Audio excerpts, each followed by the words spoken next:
Hello friends, எல்லாருக்கும் வணக்கம். Welcome back to Tamil news channel. அரசு ஊழியர்கள் மற்றும் ஓய்வூதியர்களுக்கு இரட்டிப்பாகும் அடிப்படை ஊதியம் அப்படின்ற தலைப்பில் ஒரு முக்கியமான செய்தி வெளியாயிருக்கு. தொடர்பான முழுமையான விவரங்களை வீடியோவில் தெரிஞ்சுக்கலாம். வீடியோவை ஸ்கிப் பண்ணாமல் கடைசி வரைக்கும் பாருங்கள். வீடியோ பிடிச்சினா கண்டிப்பாக லைக் பண்ணிக்கோங்க. இதுபோல் தினசரி வெளியாகக்கூடிய முக்கியமான அப்டேட்டுகள், அரசு ஊழியர்கள் மற்றும் ஓய்வூதியர்களுக்கான முக்கியமான அப்டேட்டுகளை மிஸ் பண்ணாமல் தெரிஞ்சுக்க நம்ம சேனலை சப்ஸ்கிரைப் பண்ணிக்கோங்க. வாங்க வீடியோக்குள்ளே போகலாம்.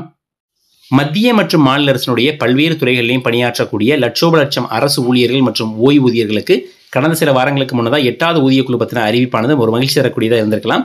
ஸோ அது தொடர்பான பல்வேறு ஊகங்கள், அதாவது எவ்வளோ ஃபிட்மெண்ட் ஃபேக்டர் இருக்கும், அது மாதிரி நிறைய ஊகங்கள் சமூக வலைத்தளங்களில் பரவி இருந்தாலும் கூட தற்பொழுது ஒரு அதிகாரப்பூர்வமான அறிவிப்பானது வெளியாயிருக்கு. அதாவது அரசு ஊழியர்கள் மற்றும் ஓய்வூதியர்களுடைய அடிப்படை சம்பளம், அதேபோல் அடிப்படை ஓய்வூதியத்தில் ஒரு 2 மடங்கு உயர்வு இருப்பதற்கான வாய்ப்புகள் இருக்கிறதாக ஒரு முக்கியமான தகவல் வெளியாயிருக்கு. இது குறித்து தேசிய கவுன்சில் ஜாயின்ட் கன்சல்டேட்டிவ் மெஷினரியினுடைய பணியாளர் பிரிவு தலைவர் திரு எம் ராகவையா அவர்கள் அதிகாரப்பூர்வமாக விளக்கம் கொடுத்திருக்காங்க. அதில் என்ன சொல்லியிருக்காங்கன்னா, ஸோ நீங்கள் 6வது ஊதியக்குழுவிலிருந்து 7வது ஊதியக்குழுவுக்கு அந்த ஒரு ஃபிட்மெண்ட் ஃபேக்டரை 2.57 அப்படின்னு ஃபிக்ஸ் பண்ணும்பொழுது ஒரு நிலை 1ல் இருக்கக்கூடிய ஒரு கடைநிலை ஊழியருடைய அந்த குறைந்தபட்ச சம்பளமானது 7,000லேருந்து 18,000 உயர்த்தினாங்க.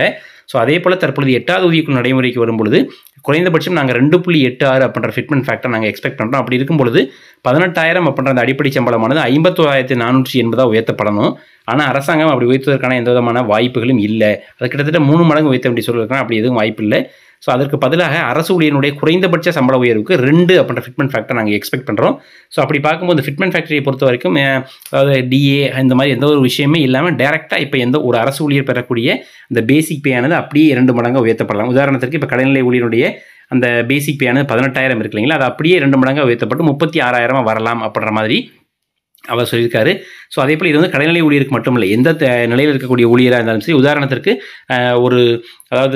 ஒரு எழுத்தர் நிலையில் இருக்கக்கூடிய ஒருத்தர் வந்துட்டு 21,700 அவர் பேசிக் பே இருக்கிறார் அப்படின்னா அது அப்படியே 2 மடங்காக உயர்த்தப்பட்டு 43,400 அப்படின்ற புதிய அந்த பேசிக் பே ஆனது நிர்ணயம் செய்யப்படலாம் அப்படின்ற மாதிரி அறிவிச்சிருக்காங்க.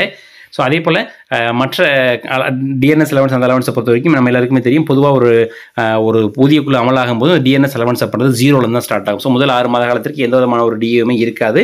அதனால் இப்போ பெற்று வரக்கூடிய அந்த அடிப்படை சம்பளம் அப்படின்றது முற்றாக அப்படியே 2 மடங்காக உயர்த்துறதுக்கான வாய்ப்புகள் இருக்கிறதா அவங்க தெரிவிச்சிருக்காங்க. இதுதான் தற்பொழுது கிடைத்திருக்கூடிய செய்தி. இந்த செய்தி பற்றின உங்களுடைய கருத்துக்களை கமெண்ட்டில் எழுதுங்க. வீடியோ பிடிச்சினா கண்டிப்பாக லைக் பண்ணுங்கள், உங்களுடைய நண்பர்களோடையும் ஷேர் பண்ணிக்கோங்க. இதுபோல் தினசரி வெளியாகக்கூடிய முக்கியமான அப்டேட்டுகளுக்கு மறக்காமல் நம்ம சேனல் சப்ஸ்கிரைப் பண்ணிக்கோங்க. மீண்டும் சந்திப்போம். நன்றி, வணக்கம்.